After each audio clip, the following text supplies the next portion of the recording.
precisely is the relic I'm to retrieve? A valuable heirloom known as the Helmet of Erdgott. Incendio!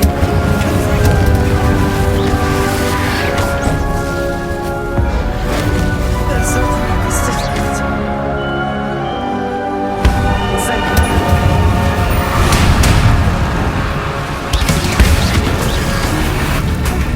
Shit! The pump! The hemlock needs to be sprayed constantly. We're almost out of pea container. Right now! What the fuck is taking you so long? Choke on your pesticides, fucking bag. Find the... Holy fuck, it's going on shit! Is it right? All around the point! Hang on!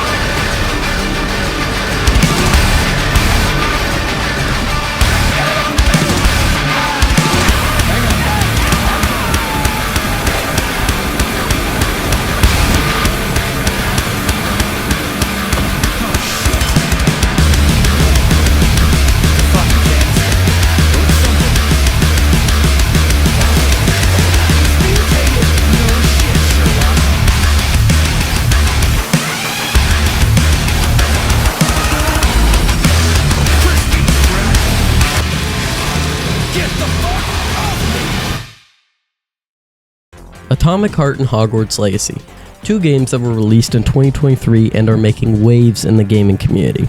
Atomic Heart with its pulse-pounding action, and Hogwarts Legacy with its open world and enthralling storyline.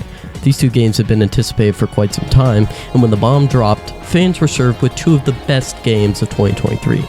Although quickly, the widespread support came to a halt very soon for both of the games.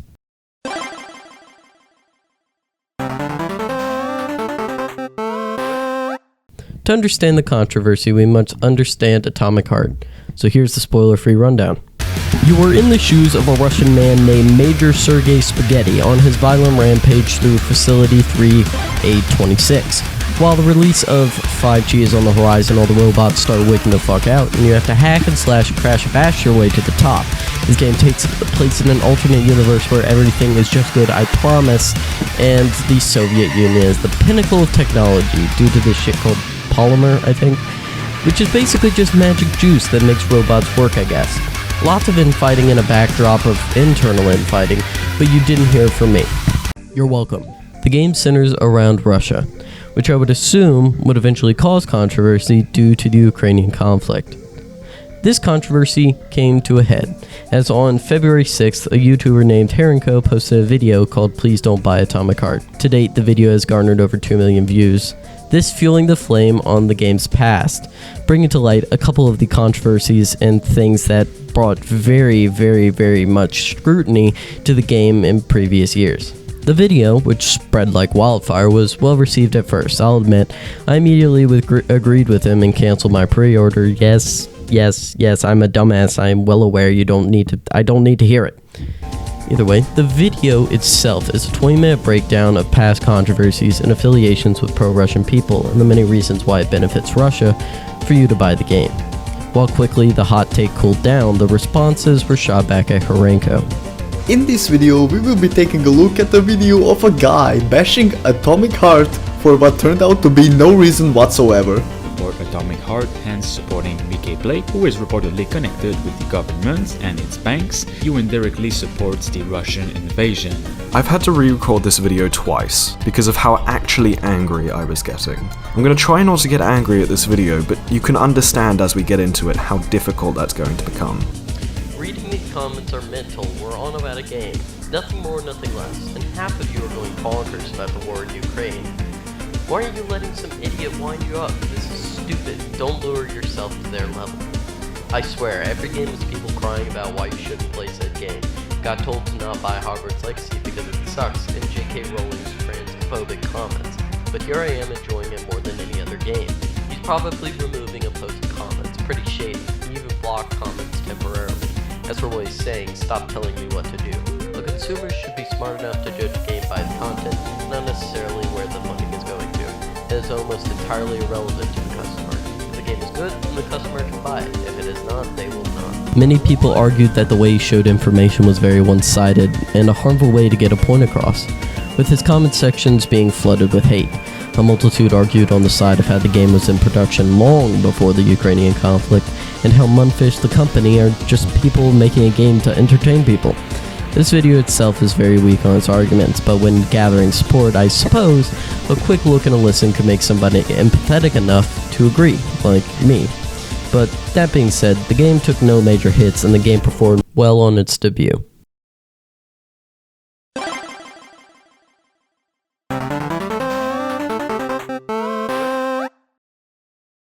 Its legacy is the most recent realization of the Harry Potter series, bringing an open world with many interesting characters. The game is amazing, and it's well received by many. On the other hand, the unfortunate connection to J.K. Rowling has caused a rift in how the game is perceived. On June 6, 2020, J.K. Rowling posted a series of anti-transgender tweets, some of which were derogatory and directly targeted groups advocating for transgender rights. The immediate backlash resulted in widespread criticism directed at both her and her viewers. While this may not be her only criticism, I'd suggest that you check out Illuminati's video on the subject, as they do a much better video on it. A group of individuals, very big, persisted in their opposition to Rowling, boycotting products and attacking those who still maintained interest in the Harry Potter fanbase. Upon the release of Hogwarts Legacy, a significant number of the individuals sought to criticize the game for its association with J.K. Rowling. Some even targeted the developers themselves for utilizing intellectual property related to the Harry Potter franchise. The division of opinion amongst fans led to considerable turmoil. Hogwarts Legacy has only been out for a number of hours, and it already has stirred up a ton of controversy. She foolishly decided to retcon Dumbledore into a gay dude. There was nothing in the books that suggested he was gay, but then she was pushed. Why isn't there anyone gay in Harry Potter? And she's like, well, I guess Dumbledore was gay. Actually, virtue signal for the boycott of Hogwarts Legacy, which is coming out early access tomorrow. In fact, a group of attackers even created a website for the purpose of monitoring Twitch for streamers playing the game, allowing them to target and attack the players. Overall, the bullying of creators involved in Hogwarts Legacy led to some individuals quitting the game or leaving the platform entirely. It's been really hard, and I try not to talk about this kind of stuff because my stream is not a place for negativity or bad feelings, and I try not to let you guys see this side of me. A mono pick me, a VTuber, massively harassed for announcing to play Hogwarts Legacy for nostalgia purposes, announced her retirement on March 31st. Again, she didn't even play the game. She just said that she wanted to play the game. People have been apparently attacking me for supporting Hogwarts Legacy. I didn't even know I was getting harassed. I had no idea about this. Yeah, I come back, I'm like, I read this, and I'm like, I see this video, I'm like, wait, I'm getting harassed, I'm being attacked. I am on an incognito tab because I am blocked by some people that I will be discussing today, and I wouldn't be able to read them on my regular stuff. All right, so anyway. To loop around back to the first clip, the person in it, Silverdale, was crying, actually crying, because of the people in her chat that were bullying her. She responded after that by saying, "I will not be bullied by a bunch of Twitter freaks with nothing better to do with their goddamn lives. If you want to make changes, go make actual changes instead of harassing streamers on the internet. LGBT people are awesome. Twitter people are not awesome. Fuck you." This is a huge part of the Twitter culture, to scream and shout until everything is fixed, and it doesn't work.